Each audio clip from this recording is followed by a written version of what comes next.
Okay, today a live review of the Aberlour 12-year-old Speyside single malt Scotch whiskey from the Aberlour distillery. This is a Pinot Ricard product, 40% ABV or 80 proof. It is chill filtered and has color added. 12 years of age in ex-bourbon barrels and ex-sherry butts, so it's got a mix here. Bourbon and sherry. So again, we're going to rate this out of 100. 25 for aroma, 25 for palate, 25 for finish, 10 for texture, and 15 for my personal subjective opinion here.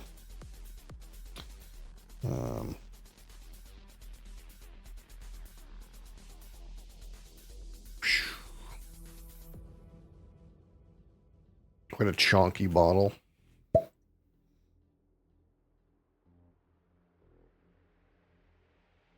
Of course, it's a 40% ABV from Speyside. Maybe quite approachable, easy sipper.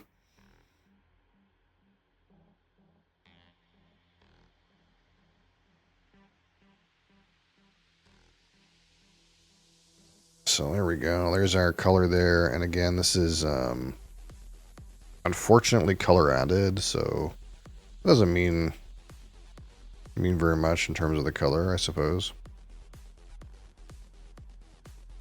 They could have colored it anything. So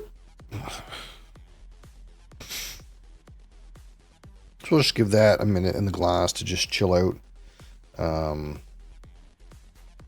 of course, this distillery was founded by James Fleming, a respected member of the community, I suppose. It says here he was the elder of the parish church, the chairman of the school board, a county councilor. He established a bank branch, built a public meeting place, a hall, and a hospital, and was known for his Christian philanthropy. So this guy, despite being a whiskey enjoyer, was quite the Christian.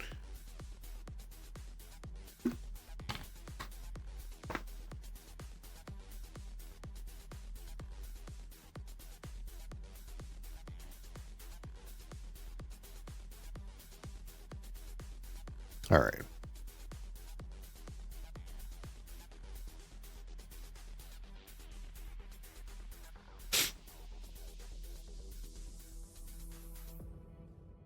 Oh yeah, there it is. Right when we fresh cracked this, and I'm still getting the same note today. There's like an uncanny like red fruit roll up or like red fruit punch kind of aroma. Like I think of the brand Frutte, like big bulk red kind of like fruit punch slash Kool-Aid kind of drink. I still get that note here.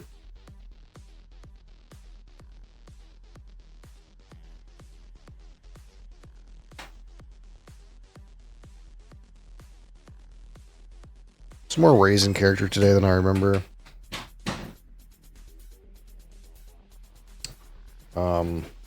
What the heck?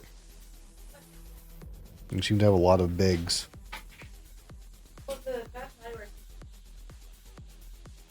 You never messaged me anything, so.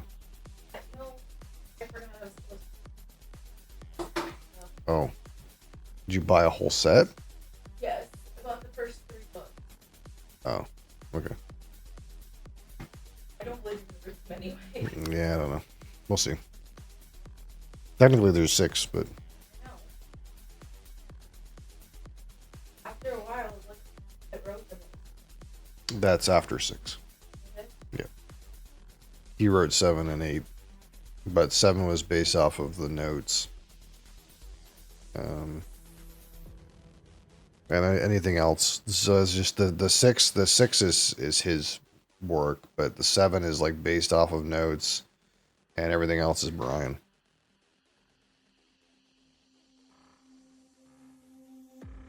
There's a little bit of like toasted malt in here. There's a maltiness. Not a whole lot else. All right.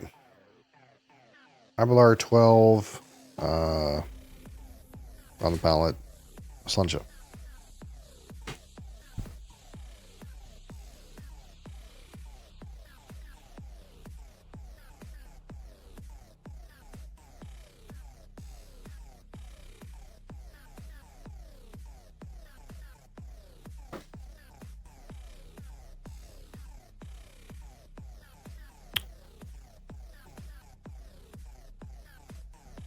$40.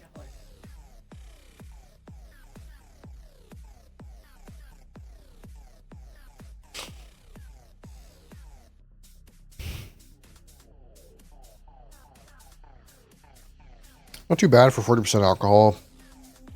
Some of that like dried fruit raisiny character on the palate. A little bit of spiciness there.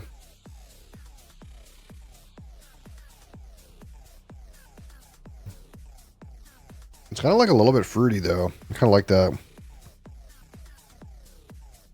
Not like in the typical orchard fruit kind of way, kind of like in a red fruit kind of way.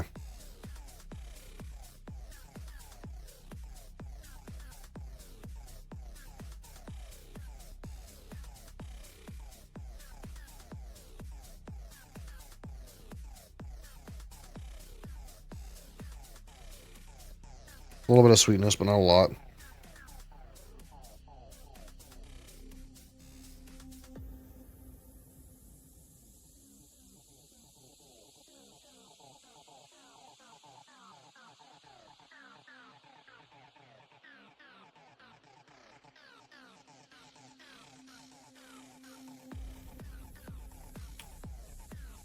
Not finished.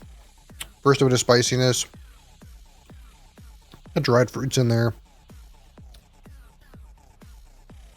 Then you have like an oak that lingers. Maybe like medium minus.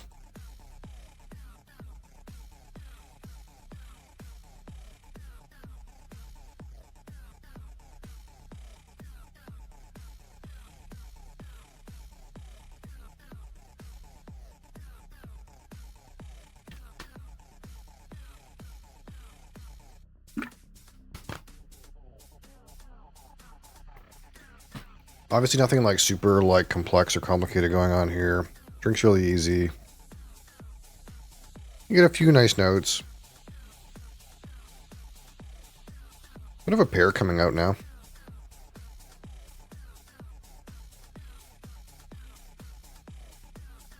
Not getting much of like that bourbon barrel. I think there's maybe like a bit of vanilla to it, but not a lot.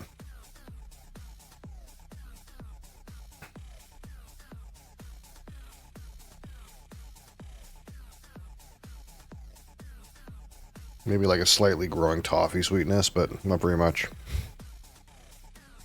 Again, it's like proof down, so the intensity of flavors is going to be, you know, commensurate with its ABV. Yeah, like a little bit of toffee on the nose, maybe. It's like getting better. What, baby? My goodness.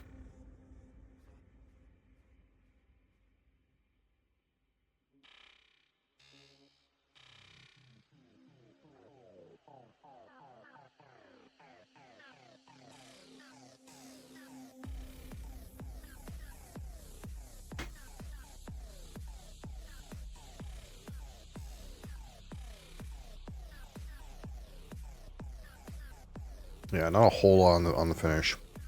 And just a bit of spiciness, bit of dried fruit. Get the barrel.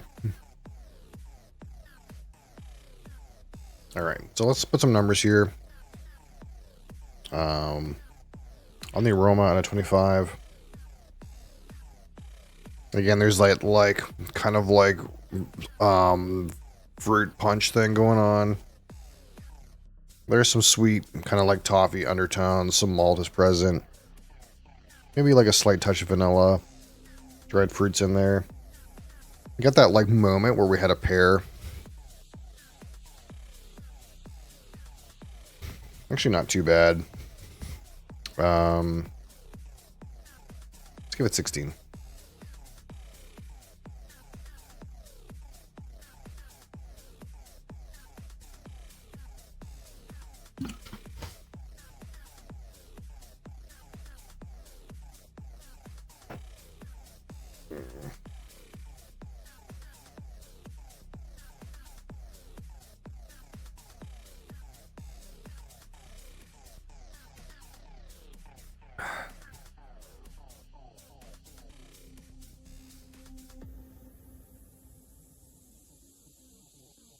All right. On the palate on 25.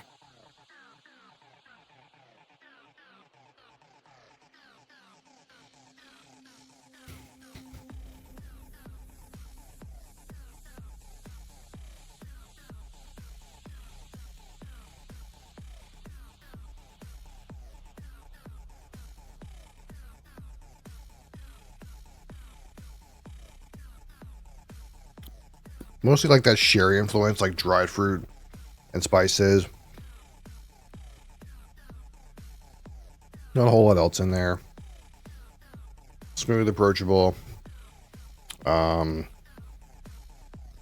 it 13. Like, just barely kind of acceptable.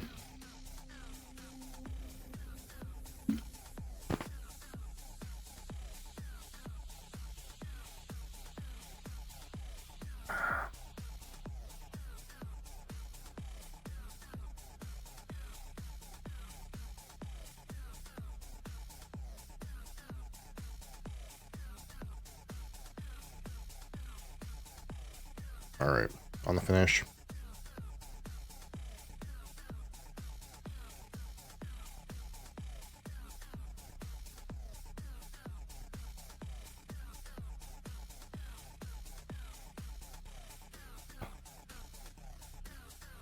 Open up some spiciness. Dried fruits in there. Get that barrel impact. Not much else to speak of. We'll go with 14.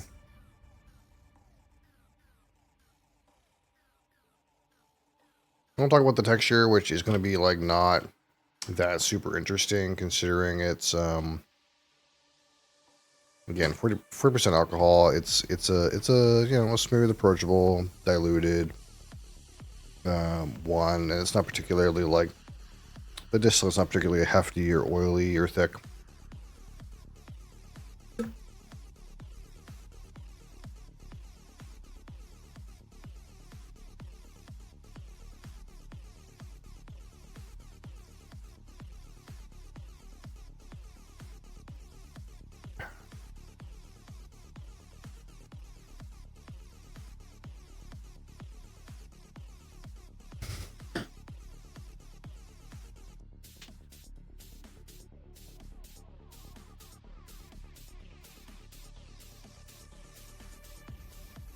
A bit thin. Give it a 3 for texture. All right. So out of 15, my personal subjective opinion of this Aberlour 12 years of age, double cask, Speyside single malt Scotch whiskey. Which, you know, it's not bad. It's not bad for, like, again, we're talking 12-year-old, 80 proof, easy to drink, like pretty sherry, despite it being double cask and there's bourbon and sherry in here. It kind of feels like very heavy on the sherry side, which I think is par for this distillery. They're somewhat known for like heavily sherried kind of bottles here, almost like Glendronach. There is like, again, some bourbon barrel in here, but it's kind of hard to really like maybe get hints of vanilla on the aroma, but not much else going on with that for me. Honestly, for me, for this, it's almost like if you wanted a sherried whiskey at 80 proof, affordable, smooth, easy to drink. Nothing sharp about it, but like things mostly on the sherry side. Not a bad option, I suppose. Doesn't really do the one thing that this does, I think that stands out for me is it has that kind of like weird red fruit roll up, fruit punch kind of note. Like there's a certain like fresh, sweet red fruit aspect to the aroma, and you maybe get a touch of it on the palate, but not very much. And that's not like super duper common, especially with Oloroso sherry casks. So it's got that one kind of thing that makes it unique and interesting. I don't think I've ever got that note quite like that on any other bottle. And this one kind of has it, which is weird and interesting. So I kind of like it for that. And I can't fault it too much, despite it being sort of just mid in every other way. I'm going to go ahead and give it, I think 5 is fair. 5 out of 15. A distinct, but meh experience.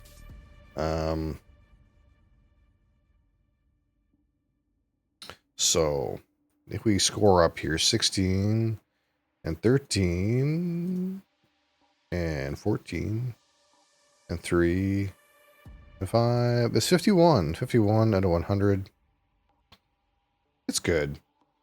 And this is, yeah, it's good. And this is about what I would call it. You know, again, it's one of these weird things where like, I don't really like try to target an end score when I'm rating each of the categories individually. I don't even think about it.